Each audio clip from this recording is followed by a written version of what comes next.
What is up, Star Seeds? I'm Sid, and today we are going to be talking about specifically this scene from the third Narnia movie, Voyage of the Dawn Treader. And we're getting into the spiritual significance and why this is cool that this was put in a movie and put in a book.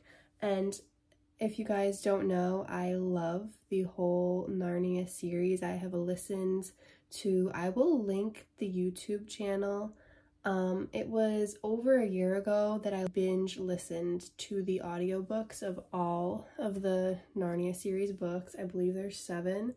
And The Magician's Nephew is my favorite. It's like the first one chronologically, but I don't think it was the first written or published, but it's like the story behind Narnia and how there's these rings and these kids find the rings and they go to this realm where there's all of these little ponds, and when you hop into a certain pond it will take you somewhere. And so one of the ponds takes you to Narnia and other ones take you different places, and it's an amazing book. I love the whole entire series. There's 3 movies and I've always loved them.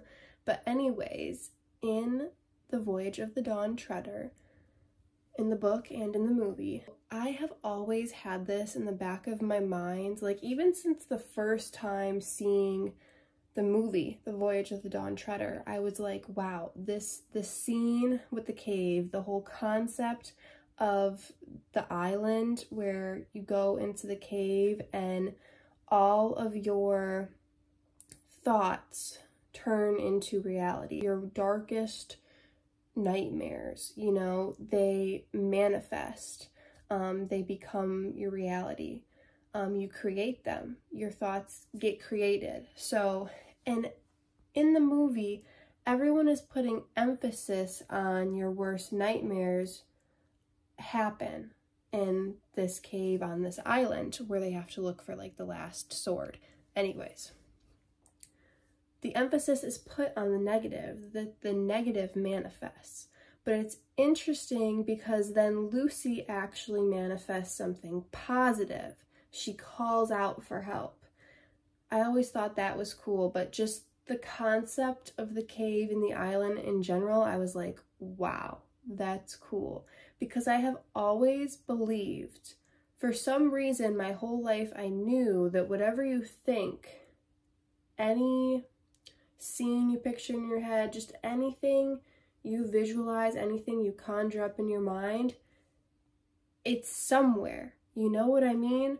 So I had always thought that concept of the cave was so cool. And then as I got into spirituality, I was like, wow, that's the law of attraction. It's just sped up in this cave. You're manifesting stuff. And so I'm wondering, like, what if everyone focused more so on positive? I think everyone was tripping themselves out. The people who got stuck in the cave and, you know, who died in the cave, and how this legend of your worst nightmares becoming your reality. Well, did this cave have the power to manifest positive stuff too, and people just didn't really realize it? So it's a thought, but I just wanted to point out that that scene it's beautiful in the sense that it sheds the light on the law of attraction and the power of your thoughts, and the fact that your thoughts manifest somewhere. Everything you think, you create somewhere, you know, sometime, somehow. So I wanted to share that and to just give you a friendly little reminder to be careful what you wish for, be careful what you're thinking about, think about good things, and don't put all the power on the negative. Focus more on the positive, have positive intentions, positive mindset, positive thoughts, and positivity will become your reality. So I wanted to share that. And also, this wasn't supposed to be an announcement video. I'm sure there will be another one announcing this more and giving more details, but recently like 2 days ago, I came up with this idea that we We need to have an in-person starseed gathering, an in-person spiritual event, and I am planning on the first one being in or close by Detroit, Michigan, USA, August 8th of 2024. So over a year away. So I have some time to plan, and because I don't know where exactly, but I do know what I would like there, and we will talk about that more at a later date. Just, you know, open mics for people to express their experiences. Some planned speakers, I guess I'll speak, and maybe some other people I can round up. And I'm thinking booths and information on different ET races and some of my friends who do tarot readings, and I want to get some people who make some beautiful art. I actually have some very beautiful art that I'll show you right now real quick. But yeah, isn't that stuff beautiful? I will link the website and her Instagram in the description of this video. Thank you so much. But I'm hoping to get some stuff like that for this gathering, just because I feel like some people like that, but I really want it to be more just like community based, a free public event. And I just want it to be about meeting people and sharing stuff and talking and just having that in-person gathering. And I'll be doing free mini readings, like probably depending on how many people, it might be like super mini, like right off the bat, like Arcturian, Procyon, Alpha Centauri, and you know, here's my like business card and contact me and we can, you know, look into it further at a later date. But I'll be doing the free mini readings for whoever shows up in person. It doesn't matter if it's 500 people, I'll do 500 free super quick mini readings. But you know, I'm sure I'll be running around and getting the microphone for different people and talking about stuff. But I wanted to tell you guys that is definite in the works, early stages, but the ideas are definitely solid and concrete.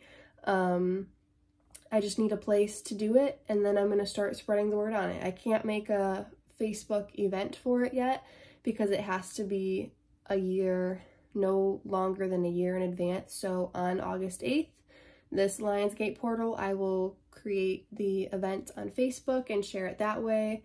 And I'm sure once I have for sure a set place to have it, I would love to get in contact with like Denise Illich or somebody to possibly have an area for this outside and maybe a little bit inside, just so we have enough room. And so, like, you know, the ball is in everyone's court for whoever would like to show up. But I definitely would like to have a large space. I don't need to prepare any food or anything. People can deal with their food themselves. But just having tables for booths and a place to have this is really all I need at this point. And then I'm sure I can get at least a few people to come, and that would be pretty cool. So I wanted to share that and say that, yeah, what you think, what you conjure up manifests. There's just a time delay here, but it's cool that in Narnia there is this island in this cave where it's sped up. Obviously, in the storyline, usually it's more negative, but it, you know, Lucy manifested some positive stuff, and I think we all can too. I feel like that's kind of where we're at on Earth right now, is it's like people are like, oh, don't do anything negative, but it's like, no, just focus on, hey, here's our call out for help. Like, we are open to receiving help. We are capable of saving ourselves. It looks like it's the end, but it's not. We're getting out of this. So I wanted to share that. Peace out.